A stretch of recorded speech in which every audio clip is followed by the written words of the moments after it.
वर्ण व्यवस्था सबसे बड़ी जड़ तो यही बुरी है, जो एक ऊँटा टुका हुआ है कि चाहे जितना बढ़िया आदमी हो उसको बुरी नज़र से देखा जाता है कि सब नीच है, अछूत है, चमार, धोबी, धानु, कर नाई, फांसी, कंजर, ये क्या है? हम लोग इंसान नहीं है क्या? बाकी तुलसीदास जी ने जो कुछ किया अपने स्वार्थ के लिए किया है। सुपच की रात कौल कलवारा चे बड़ा दम तेली कुम्हारा, सबको नीच ठहरा दिया। अदम जात में शिक्षा पाए, भय वो था दूध पिलाए। मतलब इनको शूद्रों को ऐसे होता शिक्षा देना जैसे सांप को दूध पिलाना होता। तो हमने थोड़ी लिखा, जहरीली बात है तुमने बोई है तो आप ही समेटोगे। अब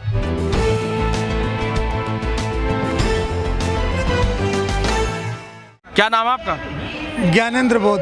कहाँ से आए हैं आप? कानपुर से सर। कानपुर से आप मेरठ चल कर आए हैं, क्या कहेंगे आज के बौद्ध सम्मेलन को लेकर? क्या मतलब ये सम्मेलन सफल होगा। गांव-गांव, घर-घर, गली-गली में यहाँ से जो भी लोग जाएंगे वो जाकर किस चीज़ को बताएंगे, क्योंकि बहुजन जाग रहा है। और ये दावा है मेरा, आने वाले समय में ये देश बौद्धमय होगा, इसको कोई नहीं रोक सकता। क्योंकि लोग जानते नहीं थे और हमारी पुस्तकों को प्रसारित नहीं किया जा रहा है।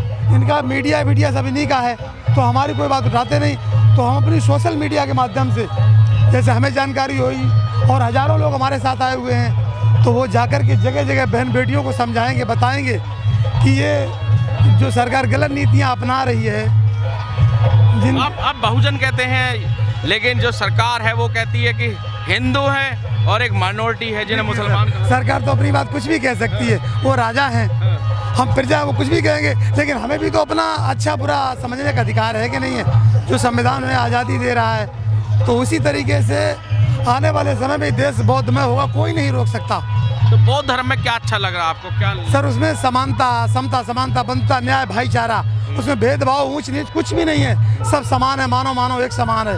और इसमें ऊंच नीच, भेदभाव, ये चीज़ें हैं जो समस्या हो रही गरीबों को। कहाँ है? हिंदू धर्म में तो कुछ ऐसा है ही नहीं, वो तो कहते हैं सब समान है। नहीं होता तो ये लोग क्यों परेशान होते? वर्ण व्यवस्था है और तो कुछ। तो वर्ण व्यवस्था सबसे बड़ी जड़ तो यही बुरी है, जो एक ऊँटा टुका हुआ है कि चाहे जितना बढ़िया आदमी हो उसको बुरी नज़र से देखा जाता है कि सब नीच है, अछूत है, चमार, धोबी, धानु, कर नाई, फांसी, कंजर, ये क्या है? हम लोग इंसान नहीं है क्या? हमारे साथ जो भेदभाव हो रहा है, तो ये सरकार को खुद सोचना चाहिए कि सारे हमारे बच्चे हैं। हमें हो रहा है भेदभाव? कहीं नहीं हो रहा, पूर्ण रूप से हो रहा है, पूर्ण रूप से हो रहा है। कहीं भी देख लीजिए आप, किसी क्षेत्र में देख लीजिए, स्कूल बंद किए जा रहे हैं प्राइमरी, और पैसे इतने बढ़ा दिए कि हम गरीब आदमी तो पैसा कहाँ से लाएं जो शिक्षा ग्रहण करेंगे? अमृतकाल में कहाँ आपको भेदभाव लग रहा? अमृतकाल चल रहा। वो अमृतकाल सर देखिए, वो भारत सरकार है, सब कुछ उनके हाथों में, वो जो भी कहते हैं वो कानून है। अभी उन्होंने शूद्र कमार ढोल पसनारी साफ लिखा है, ताड़ना के हथियार, ताड़ना का मतलब होता है दंडित करना, अब उन्होंने शिक्षा कर दिया। तो वो जो कुछ बोल रहे हैं वो कानून है साहब। मोदी जी तो कह रहे हैं कि भाई अगर कहीं उत्पीड़न हो रहा है, दलितों को मारा जा रहा है, तो मुझे मार लो।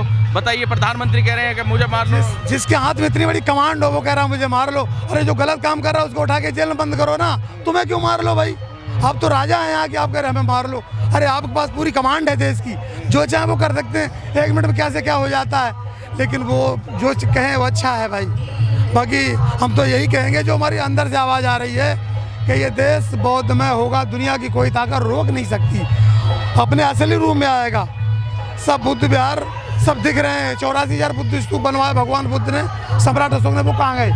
आज दीक्षा होगी, कुछ लोग बौद्ध धर्म अपना लेंगे, ठीक है, लेकिन ऐसा पहले पे भी कई बार हुआ है, और बौद्ध दीक्षा के दौरान सब बौद्ध, लेकिन 2 दिन बाद खबरें छप जाती हैं कि भाई सब ने वापसी कर ली है, सब हिंदू बन गए। ऐसा नहीं है, देखिए मीडिया आपने भी देखी होंगे, आपने भी देखी उनका है, क्योंकि जिस तरीके ये बुद्ध धर्म है, एक बार जो इसमें आ गया, सच्चाई जो समझ गया, तो वो कभी कहीं लौट के नहीं जा सकता, याद रखो। मैं भी बहुत पूजा पाठ करता था, लेकिन जब से मैंने पढ़ा देखा तो मेरा दिमाग एकदम विचित्र हो गया। मैं तो बौद्ध में एकदम रम गया। मेरे साथी हजारों लोग ऐसे हैं, सब रम चुके हैं, वो कोई बात नहीं मान सकते, चाहे कुछ भी हो जाए। अब जब बहन बेटियों को समझाते हैं तो उनके भी समझ में आ रही है कि ये होलिका क्या है। अरे ये तो हमारे पुरखों को जला के मारा गया है, जिस तरीके अत्याचार हुआ। रक्षाबंधन क्या है, गुड़िया गुड्डा पीटे जाते, हमारे बच्चे ही मारे गए हैं। तो सारी चीज़ें लोग जान चुके साहब, हमारे भी साथ के बराबर चल रहे हैं। मनुस्मृति भी क्या लिखा आप देख लीजिए। क्या आपको लगता है कि बौद्ध क्रांति की तरफ अग्रसर है? देखिए, बौद्ध में कोई ऐसी क्रांति नहीं होगी जिसमें समस्या खड़ी हो। हम अपने असली मतलब बौद्ध धर्म जो है एक तरह से एक क्रांति की तरफ अग्रसर है, क्योंकि लगातार जो क्रांति नहीं चाहते, क्रांति कभी नहीं चाहते। क्रांति का मतलब ये है कि प्रचार प्रसार को लेकर वो तो बहुत तेजी के साथ चल रहा है, बहुत तेजी के साथ में। हमारे पास भले ही मीडिया कुछ नहीं है, लेकिन हमारा आदमी इतना विश्वास पात्र हो गया, उस चीज़ को समझ रहा है और बहुजन जाग गया है साहब। आप जानते हो कि जब बहुजन जाग रहा है तो आपको खुद लग रहा होगा कि बौद्ध में भारत होगा या नहीं होगा।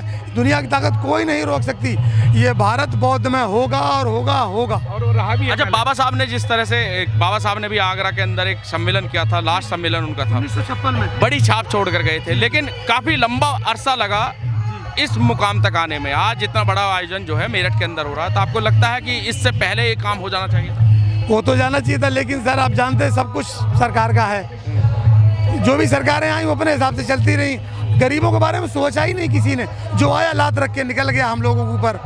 अब हम लोगों ने खुद उठने की कोशिश की है कि मैं उठ के खड़ा हो गया हूँ, तो ये घबराने लग गए। अब घबराने से क्या होगा? अब आप अपना जो काम करिए, मैं अपना जो काम करना है मैं करूँगा।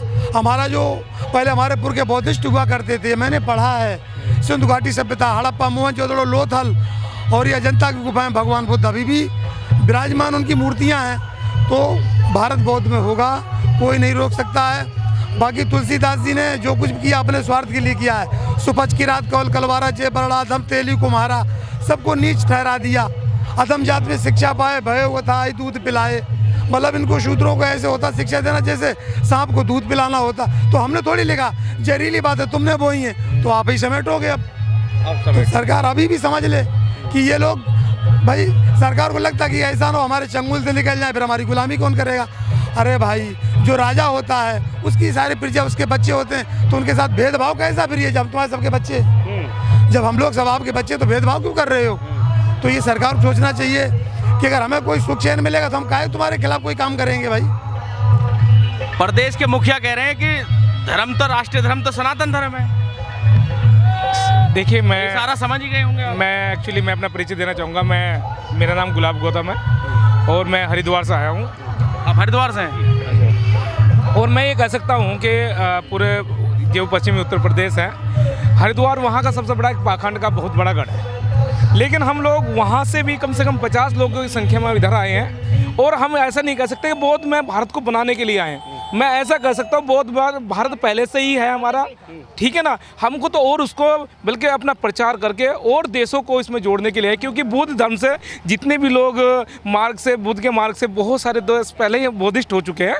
तो हम और देशों में प्रचार और देशों तक पहुँचाने के लिए, इन लोगों को जागृत करने के लिए हम लोग आए हैं। आप बड़ी बात करें, आपने हरिद्वार में जो है, जो क्योंकि बड़ी आस्था जुड़ी हुई है लोगों की, बड़ी मान्यता है वहाँ की, आपने एक सवाल उठा दिया उस पर, थोड़ा एक्सप्लेन कर दें क्या है वहाँ, ऐसा क्या? देखिए, आज जो अगर आप जानते हो, क्योंकि मैं आज मेरठ की धरती पर हूँ और बहुत सारे लोग नहीं जानते, हरिद्वार का जो पुश्तैनी नाम है, प्राचीन नाम है, वो है माया नगरी है। जो हमारे बुद्ध के काल से ही जुड़ा हुआ नाम है माया।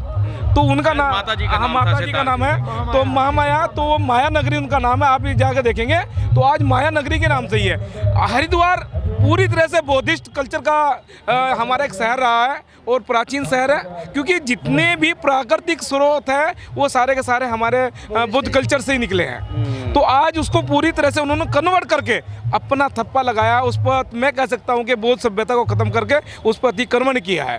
तो हम लोग उसे आज अपने लोगों को बता रहे हैं कि ये चीज़ हमारी है। और आज नहीं कर, क्योंकि हम 85% है, वो अपने आप की संख्या देख ले। आज अपने 85 लोगों को हम इकट्ठा करने के लिए आए, जो हमारे लोग इधर उधर दूसरी विचारधारा में चले गए। बौद्धिस्ट हैं वे लोग, उनका डीएनए और हमारा एक है, तो वो बौद्धिस्ट ही है। हमारे पुश्तैनी से चाहे मुसलमान भी हो यहाँ का, वो भी बौद्धिस्ट है। आज चाहे ईसाई, वो भी बौद्धिस्ट है, ओबीसी है। देख लीजिएगा पूरे देश में जो उत्तर प्रदेश में जो हो रहा है, वो सारे के सारे लोग आज गौतम बुद्ध की आइडियोलॉजी से ही प्रेरित होकर आज ब्राह्मण को घेर रहा है। ब्राह्मण अपने आप को जो उसकी पहचान वो पूरी तरह से खुली हो चुकी है, वो विदेशी है। और वो जब आदमी कोई भी हड़बड़ाता है तो सारे उल्टे सीधे काम करता है। इसलिए मुख्यमंत्री जो सूबे का मालिक है वो कह रहा है कि सनातन है। अगर सनातन है तो धरती से जो निकलना है वो बुद्ध क्यों नहीं निकला, राम क्यों नहीं निकलते हैं? लेकिन जो राजनीति है वो तो धर्म के एजेंडे पर चल रही है। कोई बात नहीं साहब, देखिए जिन लोगों का शोषण हुआ है वही लोगों का, अगर आज इतने लोग इकट्ठा हुए शोषण के हुए हैं, अगर वो लोग उनमें समानता होती है तो हमें कह सकते इतने लोगों की जरूरत क्या थी?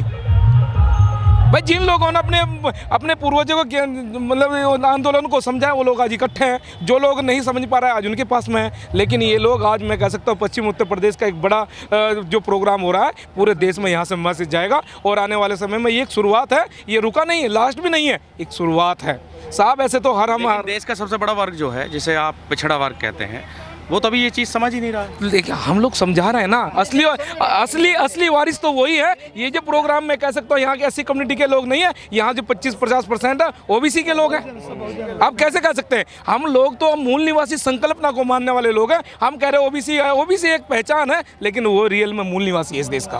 और ये मूल निवासियों का प्रोग्राम है। मैं कह सकता हूँ हमारे तथाकथित सम्राटों सब मूल निवासी इस देश के, उनका और हमारा एक धर्म है, वो धर्म है गौतम बुद्धा का धर्म है। सम्राट अशोक का धर्म ही हमारा धर्म है और वही पिछड़ों का धर्म है, इसके अलावा और कुछ नहीं है। आप कहाँ से आए हैं? मैं लोकल मेरठ से ही हूँ, जागृति विहार से।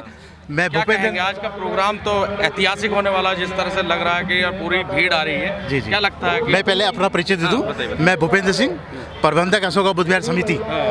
और मैं यहाँ पे मैं देख रहा हूँ ये प्रोग्राम ऐतिहासिक इसलिए क्योंकि हमें केवल जो भारत की पहचान थी, हमें पूरे संसार में विश्व में अपना विश्व शांति का, शील का अपना संदेश पहुंचाना है, करुणा का संदेश, जो बौद्ध धर्म का असली वो पहचान थी।